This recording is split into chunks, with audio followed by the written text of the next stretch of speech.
আজিৰ এইটো ভিডিঅ'ত মই তোমালোকক ক্লাছ 9 ফাৰ্ষ্ট ইউনিট টেষ্টৰ অসমীয়া ছাবজেক্টৰ আটাইখিনি চেপ্টাৰৰ কমন কুৱেশ্যন আনচাৰ দিম, যিকেইটা চালে তোমালোকে ফাৰ্ষ্ট ইউনিট টেষ্টত অসমীয়াত এটা ভাল মাৰ্কছ তোমালোকে পাবলৈ সক্ষম হ'বা। চ' তোমালোকে ভিডিঅ'টো প্ৰথমৰ পৰা শেষলৈ চাই থাকা আৰু তোমালোকে আমাৰ এই সেৱা পাঠশালা ইউটিউব চেনেলটো ছাবস্ক্ৰাইব কৰি ল'বা, কাৰণ তোমালোকক গোটেই বছৰটো এনেদৰে গাইড কৰিম যাতে তোমালোকে এটা ভাল ৰিজাল্ট কৰিব পাৰা। তোমালোকক গোটেইখিনি চেপ্টাৰৰ কমন কুৱেশ্যন আনচাৰখিনি বাছি দিম, যিখিনি তোমালোকে যদি পঢ়ি যোৱা তোমালোকৰ ফাৰ্ষ্ট ইউনিট টেষ্টত ভাল মাৰ্কছ এটা তোমালোকে স্ক'ৰ কৰিবলৈ তোমালোকে সক্ষম হ'বা। মই যিখিনি দেখুৱাই দিম এইখিনি তোমালোকে ভালদৰে চাবাই কিন্তু। তো চোৱা, প্ৰথমতে শিশুলীলা চেপ্টাৰটো চাওঁ। এই শিশুলীলা চেপ্টাৰটো কাৰ দ্বাৰা ৰচিত? এইটো যে মহাপুৰুষ শ্ৰীমন্ত শংকৰদেৱৰ দ্বাৰা ৰচিত। গতিকে এই তেখেতৰ বিষয়ে ভালদৰে জানি ল'বা। তো প্ৰথমেই কবি পৰিচয়ৰ পৰা আমি জানি ল'ম যে শ্ৰীমন্ত শংকৰদেৱৰ জন্ম কিমান চনত হৈছিল? যে 1449 আৰু মৃত্যু হৈছিল 1568। ক'ত হৈছিলে? যে নগাঁৱৰ আলিপুখুৰীত জন্ম হৈছিল। ঠিক আছে, এইটো তোমালোকে ভালদৰে চাবাই কিন্তু। তাৰপিছত একেবাৰে তলত চোৱা যে জীৱনৰ কীৰ্তিস্তম্ভ আছিল কি? কীৰ্তন ঘোষা।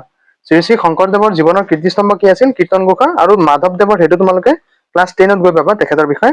মাধৱদেৱৰ জীৱনৰ কীৰ্তিস্তম্ভ হ'ল যে নামঘোষা, আৰু শ্ৰীমন্ত শংকৰদেৱৰ জীৱনৰ কীৰ্তিস্তম্ভ কি? কীৰ্তন ঘোষা। তোমালোকৰ এইটো কিন্তু পৰীক্ষাত আহিব পাৰি এই ফাৰ্ষ্ট ইউনিট টেষ্টত। নেক্সট চোৱা যে তেখেতৰ শ্ৰেষ্ঠ তত্ত্বমূলক গ্ৰন্থ কোনখিনি? যে ভক্তি ৰত্নাকৰ। আৰু সংলাপবিহীন নাট এখনৰ নাম কি? চিহ্নযাত্ৰা। এইটো তোমালোকে ভালদৰে মনত ৰাখিবাই। ঠিক আছে, চ' এইখিনি তোমালোকে কবি পৰিচয়ৰ পৰা চাবা আৰু ইয়াৰে পৰা তোমালোকে কমন পাবা। শব্দাৰ্থ আৰু টোকাৰ ভিতৰত তোমালোকে কি কৰিবা? এই যিটো আছে আজোৰন্তে, মানে আজৰি থাকোতে, এইটো তোমালোকে চাবা। আৰু এই তলত চোৱা যে মথনি। মথনি মানে কি? যে গাখীৰ খুটিবলৈ ব্যৱহাৰ কৰা এবিধ সঁজুলি। চ' তাৰপিছত চোৱা ইফালে যে খিকিয়া, মানে কোনো বস্তুৰ ওপৰত আৰি থবৰ বাবে ৰছীৰে প্ৰস্তুত কৰা এবিধ সঁজুলি। এইটো তোমালোকে চাবা। আৰু তলফালে আহা, তলফালে চোৱা যে 2 নম্বৰ যিটো কুৱেশ্যন আছে যে শিশুলীলা পাঠ্যত ফুটি উঠা শ্ৰীকৃষ্ণৰ মানৱীয় ৰূপৰ বিষয়ে নিজৰ ভাষাৰে লিখা। এই কুৱেশ্যনটো তোমালোকৰ পৰীক্ষাত কিন্তু আহিব। আৰু 4 নম্বৰ কুৱেশ্যনটো যে শিশুলীলা পাঠ্যৰ অন্তৰ্নিহিত তাৎপৰ্য বুজাই লিখা। আৰু 5 নম্বৰ কুৱেশ্যনটো তোমালোকে চাবা যে তাহাংক তনয় মানিবলে যশোদা বান্ধন্ত পুৰুষ হলে, কথাষাৰৰ অন্তৰ্নিহিত তাৎপৰ্য ব্যাখ্যা কৰা। ঠিক আছে, এইখিনি তোমালোকে ভালদৰে চাবা। তাৰপিছত 6 নম্বৰ পেজত আহা। 6 নম্বৰ পেজত যিটো ব্যাখ্যা কৰা কৈছে আমাক ইয়াতে, ব্যাখ্যা কৰা তোমালোকে কি কৰিবা? কটো চাই থবা যে জাক যোগী নাপাবে ধ্যানত হেন হৰি পলান্ত ভয়ত। এই কুৱেশ্যনটো 7ৰ কটো তোমালোকে চাবা। তাৰপিছত ভাষা বিষয়কৰ পৰা তোমালোকে কি দুটাকৈ সমাৰ্থক শব্দৰ পৰা তোমালোকে কি কৰিবা? কৰ্ণটো চাবা আৰু দশন আৰু বস্ত্ৰ, এইকেইটা তোমালোকে চাই থবা। আৰু নত্যবিধি সত্যবিধিৰ ভিতৰত তোমালোকে এই কংকণটো চাবা, তাৰপিছত ভাণ্ডটো চাবা। এইখিনি চালেই তোমালোকৰ এই 1 নম্বৰ চেপ্টাৰটো শেষ হৈ যাব। চ' ইয়াৰ নেক্সট চেপ্টাৰটো হ'ল যে অন্যৰ প্ৰতি ব্যৱহাৰ। তো সেইটো আমি চাওঁ। তো পাঠৰ ভিতৰত অন্যৰ প্ৰতি ব্যৱহাৰ এই চেপ্টাৰটো তোমালোকৰ আহিব। যে সত্যনাথ বৰাৰ বিষয়ে আমি ফাৰ্ষ্ট জানিব লাগিব। সত্যনাথ বৰাদেৱৰ এখন ৰচনা এইটো চোৱা। অন্যৰ প্ৰতি ব্যৱহাৰ পাঠটি ক'ৰ পৰা অনা হৈছে? অনা হৈছে যে সাৰথী পুথিৰ পৰা অনা হৈছে। ঠিক আছে, এই কুৱেশ্যনটো কিন্তু তোমালোকে ভালদৰে চাই থব লাগিব। আৰু সত্যনাথ বৰাদেৱৰ কেইটামান উল্লেখযোগ্য গ্ৰন্থৰ সেই নামখিনি তোমালোকে ভালদৰে চাই থবা। এইটো এটা হ'ল সাৰথী আৰু এটা হ'ল বহল ব্যাকৰণ। কুৱেশ্যন আহিব যে বহল ব্যাকৰণ কাৰ ৰচনা? তোমালোকে লিখিব লাগিব যে সত্যনাথ বৰাদেৱৰ ৰচনা।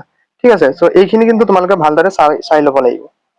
তাৰপিছত পাঠৰ ভিতৰৰ কুৱেশ্যন এনচাৰ সমূহৰ ইমানো তোমালোকৰ দৰকাৰ নাই, কিন্তু প্ৰশ্নাৱলীৰ চোৱা অনুশীলনীৰ কুৱেশ্যন এনচাৰখিনিও তোমালোকে ভালদৰে জানিব লাগিব যে সাৰথী পুথিখন কাৰ ৰচনা?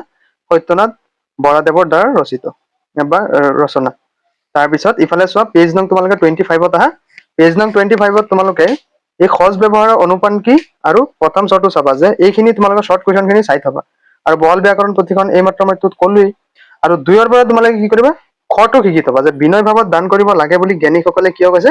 এইটো কিন্তু তোমালোকৰ পৰীক্ষাত ডাইৰেক্ট আহিব, কমন পাবা। চ' 3ত তোমালোকে কটো চাই থবা যে নম্ৰতা সজ ব্যৱহাৰৰ অনুপান।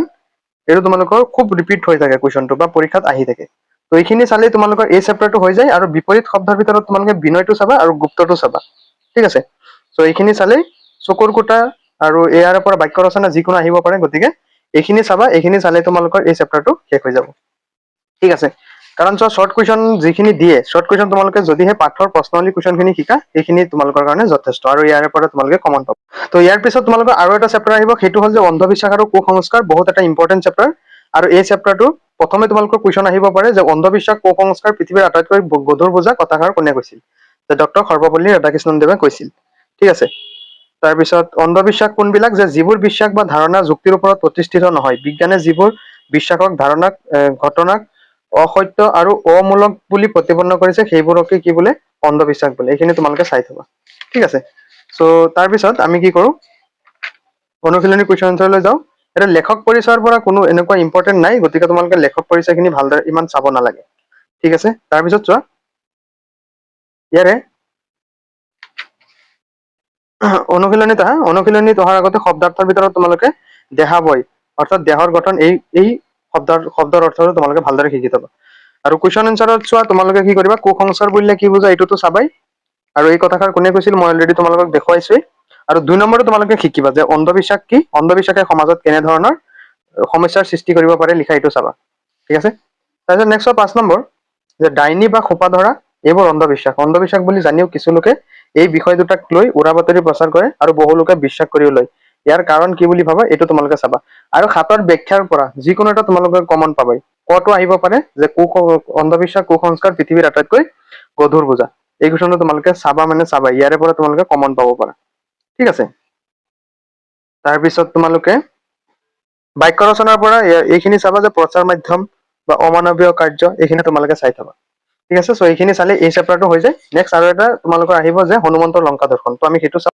তো হনুমন্তৰ লংকা দৰ্শন এটা খুব ইম্পৰ্টেণ্ট আৰু কমন চেপ্টাৰ, তোমালোকে এইটো ভালদৰে চাব লাগিব যে মাধৱ কন্দলীৰ দ্বাৰা ৰচিত। মাধৱ কন্দলীক কি কবি বুলি কোৱা হয়, অপ্ৰমাদী কবি বুলি কোৱা হয়। এইটোতো তোমালোকৰ পৰীক্ষাত আহিয়ে থাকে, গতিকে এইটো চাই থবা।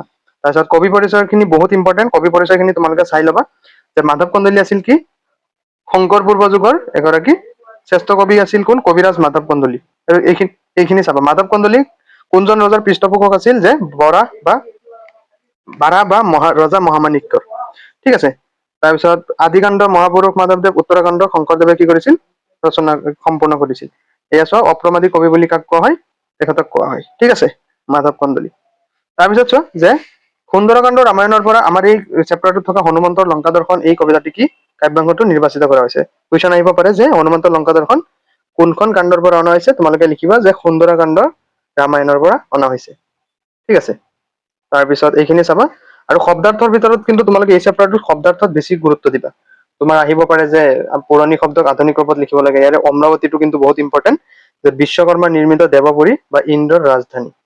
ঠিক আছে, তাৰপিছত চতিয়াল মানে চতিয়ানা গছ, আৰু তহিতে মানে তাত, এইখিনি তোমালোকে চাবা। কণ্টকীটো চাবা, কাইটীয়া গছ, এইখিনি চালে তোমালোকৰ হৈ যাব। আৰু এইফালে চোৱা পৱনটো চাবা, কিন্তু পৱন বা নন্দন যে বায়ু দেৱতাৰ পুত্ৰ হনুমান।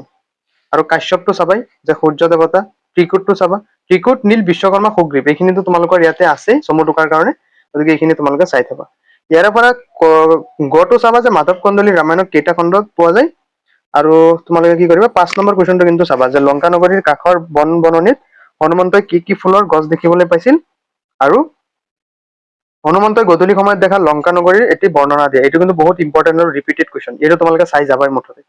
আৰু এইটো লিখিবা যে এইটো কবিতাৰ মূল ভাৱটো, যে হনুমন্তৰ লংকা দৰ্শন কাব্যাংশৰ মূল কথাখিনি তোমাৰ নিজৰ কথাৰে লিখা। এইটো কিন্তু পৰীক্ষাত আহিবই, গতিকে ভালদৰে এইটো চাই থবা। তাৰপিছত তোমালোকে আধুনিক শব্দৰ ভিতৰতো মই দেখুৱাই দিছো, আৰু সমাৰ্থক শব্দ গগনটো চাবা, তাৰপিছত সমুদ্ৰ, পৱন, এইখিনি চাবা। এইখিনি চালে তোমালোকৰ এইখিনিৰ পৰাই তোমালোকে কমন পাবা, আৰু তোমালোকে ভাল মাৰ্কছ এটা স্ক'ৰ কৰিবলৈ তোমালোকে সক্ষম হবা। আৰু বৈচিত্ৰময় অসমৰ কাৰণে মই অলৰেডি এটা ভিডিঅ' দি থৈছো, কমন কুৱেশ্যন বুলি, মই সেইটো ভিডিঅ' ডেছক্ৰিপশ্যনত লগাই দিম। তোমালোকে সেই বৈচিত্ৰময় অসমৰ সেই কমন কুৱেশ্যন এনচাৰখিনি চালে তোমালোকৰ হৈ যাব। ঠিক আছে, গতিকে আজিলৈ আহিছো। তোমালোকে ভিডিঅ'টো লাইক কৰি আমাৰ এই সেৱা পাঠশালা ইউটিউব চেনেলটো ছাবস্ক্ৰাইব কৰি ল'বা। অ'কে, আৰু তোমালোকৰ এক্সামৰ কাৰণে অল দ্য বেষ্ট।